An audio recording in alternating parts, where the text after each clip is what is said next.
کیونکہ ہمارے معاشرے میں یہ بات بھی عام ہے کہ کچھ لوگ پروفیشنل ہوتے ہیں استخارہ کرنے والے، کہ لوگ ان کے پاس جاتے ہیں اور کہتے ہیں کہ اچھا یہ لڑکے کا نام ہے، یہ لڑکی کا نام ہے، آپ اس کے بارے میں بتائیے کہ یہ رشتہ کامیاب رہے گا یا نہیں رہے گا.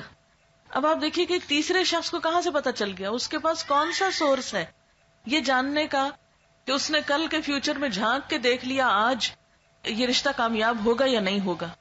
ایسی چیزیں بھی انسان کے لیے توہمات کے دروازے کھولتی ہیں اور اس کے لیے پریشانیوں کا سبب بنتی ہیں، اور ایسی چیزوں پر بھی یقین نہیں کرنا چاہیے کیونکہ اللہ کے سوا غیب کا علم کسی کو نہیں. اچھا، پھر بعض لوگ یہ کہتے ہیں کہ کسی اور کو کہتے ہیں کہ تم میرے لیے استخارہ کر کے دو. اب آپ دیکھیے استخارے کی دعا میں لکھا ہے یا اللہ اگر یہ بات میرے لیے اچھی ہے تو کر دے. اب اگر کوئی آپ کے لیے استخارہ کر رہا ہے تو وہ کیا پڑھے گا کہ میرے لیے اچھی ہے تو کر دے، یا زیادہ زیادہ یہ کہے گا یا اللہ اس کے لیے اگر اچھی ہے تو کر دے. اچھا، بعض لوگ استخارے کے ساتھ خواب کو لازم کر دیتے ہیں. وہ کہتے ہیں استخارہ اور خواب لازم و ملزوم چیز ہے. اکثر لوگوں کو کہا جاتا ہے کہ استخارہ کر لیں تو پھر وہ کہتے ہیں اتنے دن استخارہ کیا ہمیں تو کوئی خواب نہیں آیا ابھی تک. ہمیں بہت سے لوگ اس پہ پریشان ہوتے رہتے ہیں، ہمیں نہیں سمجھ آتی، کوئی خواب نہیں آیا ابھی تک ہمیں. یاد رکھیے کہ قرآن اور سنت کی روشنی میں استخارے کے لیے خواب کا آنا کوئی ضروری نہیں ہے. وہ سمپلی کیا ہے، ایک دعا ہے، یا اللہ اگر یہ کام اچھا ہے تو مبارک ہو جائے، آسان ہو، نہیں اچھا تو اس کو ہٹا دے، دور کر دے مجھ سے. اگر آپ کی دعا قبول ہو گئی تو اس کام میں اگر بہتری ہوئی تو ہو جائے گا، اور اگر ہو گیا تو وہ مبارک ثابت ہو گیا، اور اگر بہتری نہیں تو وہ بات بن ہی نہیں پائے گی. تو استخارہ نہ تو نکالا جاتا ہے اور نہ ہی نکلوایا جاتا ہے، استخارہ تو کیا جاتا ہے. اور استخارے کا مطلب کیا ہوتا ہے؟ خیر کی دعا مانگنا. ہمارے ہاں اس کا کانسیپٹ کیا ہے کہ ہم یہ سمجھتے ہیں کہ شاید استخارہ غیب کا علم جاننے کا نام ہے. اس کو ہم نے ایک طرح کی فال بنا لیا ہے، جبکہ فال لینا بھی اسلام میں پسندیدہ نہیں ہے، کیونکہ غیب کا علم تو اللہ کے سوا کسی اور کو ہے ہی نہیں. کل کیا ہونے والا ہے یہ کسی کو نہیں پتا. کوئی شخص بھی جو یہ غیب دانی کا دعویٰ کرے یا اس قسم کی کوئی بھی باتیں کرے وہ ہمارے دین میں پسندیدہ نہیں.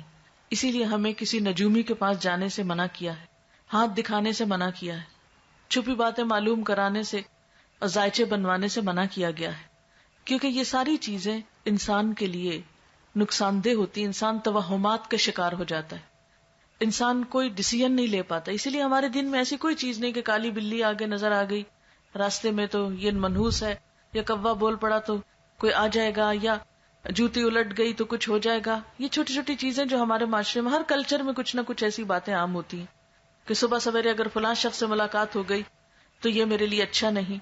ہمارے دین میں کیا ہے کہ ہر خیر اور شر کا مالک اللہ ہے.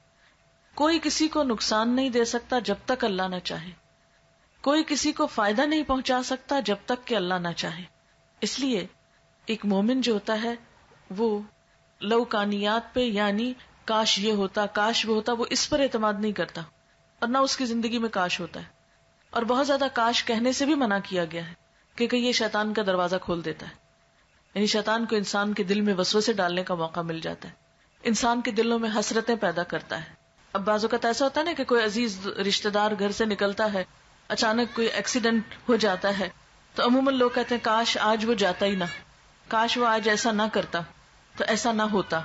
تو بات یہ ہے کہ کاش کی وجہ سے کوئی چیز ٹلتی نہیں. تقدیر کے اوپر ایمان ضروری ہے، اور تقدیر پر ایمان لانے والا مطمئن ہو جاتا ہے، پرسکون ہو جاتا ہے، خوش رہتا ہے. کیونکہ اگر ہم تقدیر پر ایمان نہیں بھی رکھتے تو بھی آپ دیکھیں کہ اللہ کے فیصلوں کو ہم ٹال نہیں سکتے، ہم اس میں تبدیلی نہیں کر سکتے. اس لیے استخارہ غیب جاننے کا ذریعہ نہیں ہوتا. اس کا مسنون طریقہ کیا ہے؟ استخارہ کس طرح کرنا چاہیے؟ استخارہ زندگی میں جب بھی انسان کو کوئی اہم کام پیش آئے، کوئی اہم معاملہ سامنے آئے، تو اس موقع پر انسان کو 2 نفل پڑھ کر دعا مانگنی چاہیے. 2 نفل اس بات کے، اور وہ مسنون دعا کیا ہے؟ وہ مسنون دعا ہے اللہم انی استخیرک بعلمک واستقدرک بقدرتک واسألک من فضلک العظیم فانک تقدر ولا اقدر وتعلم ولا اعلم وأنت علام الغیوب اللہم ان کنت تعلم ان هذا الامر خیر لی فی دینی ومعیشتی وعاقبت امری فاقدرہ لی ویسرہ لی ثم بارک لی فیہ وان کنت تعلم ان هذا الامر شر لی فی دینی ومعیشتی وعاقبت امری فاصرفہ عنی واصرفنی عنہ وقدر لی الخیر حیث کان ثم اردنی بہ. یہ ہے مسنون دعا. اس کے بارے میں حدیث پاک میں آتا ہے، حضرت جابر رضی اللہ تعالی عنہ کا بیان ہے کہ نبی صلی اللہ علیہ وسلم جس طرح ہمیں قرآن پڑھایا کرتے تھے اسی طرح ہر کام میں استخارہ کرنے کی بھی تعلیم دیتے تھے. فرماتے جب تم میں سے کوئی کسی اہم معاملے میں فکر مند ہو تو 2 رکعت نفل پڑھے اور پھر یہ دعا پڑھے. یعنی آپ صلی اللہ علیہ وسلم جیسے قرآن پاک کی کوئی سورت سکھاتے تھے ایسے ہی یہ دعا سکھاتے تھے اپنے صحابہ کو. اور ساتھ ہی کیا تعلیم دیتے کہ جب بھی کوئی اہم کام ہو، اہم معاملہ ہو تو کیا کرو؟ نفل پڑھ کر یہ دعا پڑھو. اہم کاموں میں خود مثلا جس کی شادی ہے، شادی ایک اہم فیصلہ نا زندگی کا، جس کی شادی ہے وہ خود بھی پڑھے یہ نفل اور ماں باپ بھی پڑھے، ماں یا باپ دونوں میں سے کوئی ایک پڑھ لے. اس کا ترجمہ کیا ہے اور یہ کیوں پڑھا جائے؟ نبی صلی اللہ علیہ وسلم نے فرمایا استخارہ کرنے والا کبھی نامراد نہیں ہوتا، استخارہ کرنے والا کبھی نامراد نہیں ہوتا، مشورہ کرنے والا کبھی نادم نہیں ہوتا، اور کفایت شعاری سے کام لینے والا کبھی کسی کا محتاج نہیں ہوتا. یعنی جو شخص مشورہ کرتا ہے اس کو پھر شرمندگی نہیں ہوتی، اور جو شخص بچت سے کام لیتا ہے پھر وہ کسی کا محتاج نہیں ہوتا، کیونکہ وہ اپنی ضرورت کے وقت کے لیے پہلے سے ہی تیاری کر کے رکھتا ہے. اور اللہ تعالیٰ سے استخارہ کرنا یعنی ایک طرح سے مشورہ کرنا بھی ہے اور خیر کی دعا مانگنا بھی ہے. یہ انسان کے لیے ایک سعادت کی بات ہے کہ وہ کسی اہم معاملے میں اپنے رب سے مشورہ کر رہا ہے اور پھر اس کے فیصلے پر راضی ہے. اور آپ جانتے ہیں کہ تقدیر پر راضی ہونا جو ہے، تقدیر پر راضی ہونا یہ ایمان کا حصہ ہے. جب ہم استخارہ کرتے ہیں اور اس کی دعا پڑھتے ہیں تو اس کا مطلب کیا ہے؟ دعا کا ترجمے سے ہی آپ کو پتہ چل جائے گا. ترجمہ ہے خدایا میں تجھ سے تیرے علم کے واسطے سے خیر کا طلبگار ہوں، تیری قدرت کے ذریعے تجھ سے تیرے عظیم فضل کا سوال کرتا ہوں، اس لیے کہ تو قدرت والا ہے اور مجھے ذرا قدرت نہیں، تو علم والا ہے مجھے علم نہیں، تو غیب کی ساری باتوں کو خوب جانتا ہے. خدایا اگر تیرے علم میں یہ کام میرے لیے بہتر ہے میری دین اور دنیا کے لحاظ سے اور انجام کے لحاظ سے تو میرے لیے اسے مقدر کر دے. یعنی جب کسی بھی کام کے لیے ہم استخارہ کریں تو اس کو ذہن میں رکھنا چاہیے کہ اگر یہ چیز میرے دنیا اور آخرت کے لحاظ سے اچھا ہے تو اس کو میرے لیے مقدر کر دے، یعنی میری قسمت میں کر دے، میرے لیے اس کو آسان کر دے، میرے لیے اس کو مبارک بنا دے. اور اگر تیرے علم میں یہ کام میرے لیے برا ہے میرے دین اور دنیا کے لحاظ سے اور انجام کے لحاظ سے تو اس کام کو مجھ سے دور رکھ اور مجھے اس سے بچا کے رکھ اور میرے لیے خیر اور بھلائی مقدر کر دے جہاں کہیں بھی ہو، پھر مجھے اس پہ راضی بھی کر دے. کتنی خوبصورت دعا ہے.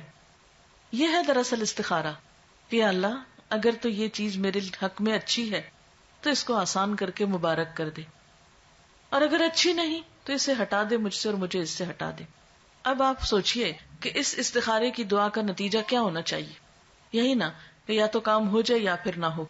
اگر ہو جائے تو پہلے سے ہی ہم نے دعا مانگ لی کہ اللہ اب یہ ہمارے لیے بہت اچھا ثابت ہو، اور اگر نہیں ہوتا تو بھی ہمیں اس پہ راضی ہو جانا چاہیے، تسلی ہونی چاہیے کہ اللہ کو منظور نہیں اور اس میں ضرور ہمارے لیے کوئی بہتری ہے کہ اس کام کے ہونے کا سبب نہیں بنا. اور اس طرح انسان جو بھی فیصلہ کرتا ہے اس پر نادم نہیں ہوتا، پشیمان نہیں ہوتا، بعد میں پچھتاتا نہیں. اگر کام کرنے کے بعد انسان سمجھتا ہے کہ بہت اچھا رہا، سب ٹھیک ہو گیا اور اچھا رہا، تو بھی کیا سمجھتا ہے کہ یہ میرے رب نے مجھے عطا کیا ہے، اس کو کوئی تکبر نہیں آتا اس پر.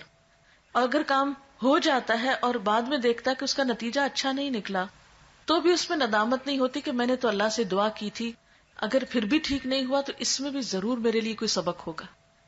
کیونکہ قرآن پاک میں یہ بھی آتا ہے نا، عسیٰ ان تحبوا شیئا وَهُوَ شَرٌّ لَكُمْ وَعَسَىٰ أَن تَكْرَهُوا شَيْئًا وَهُوَ خَيْرٌ لَكُمْ.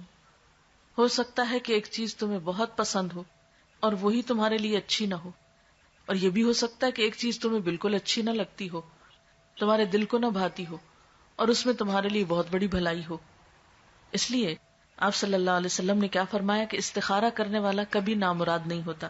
اچھا، اب آپ دیکھیے کہ جیسا کہ آپ صلی اللہ علیہ وسلم نے فرمایا ہے کہ خدا سے استخارہ کرنا اولاد آدم کے لیے سعادت کا باعث ہے، تقدیر پہ راضی ہو جانا بھی اولاد آدم کے لیے سعادت یعنی خوش قسمتی کی بات ہے، اور انسان کی بدبختی یہ ہے کہ وہ اللہ سے استخارہ نہ کرے اور خدا کی قضا پر یعنی تقدیر پر ناخوش ہو. یہ بدبختی کی بات ہے. اچھا، یہ ہے استخارے کی روح اور یہ ہے اس کی جسٹ.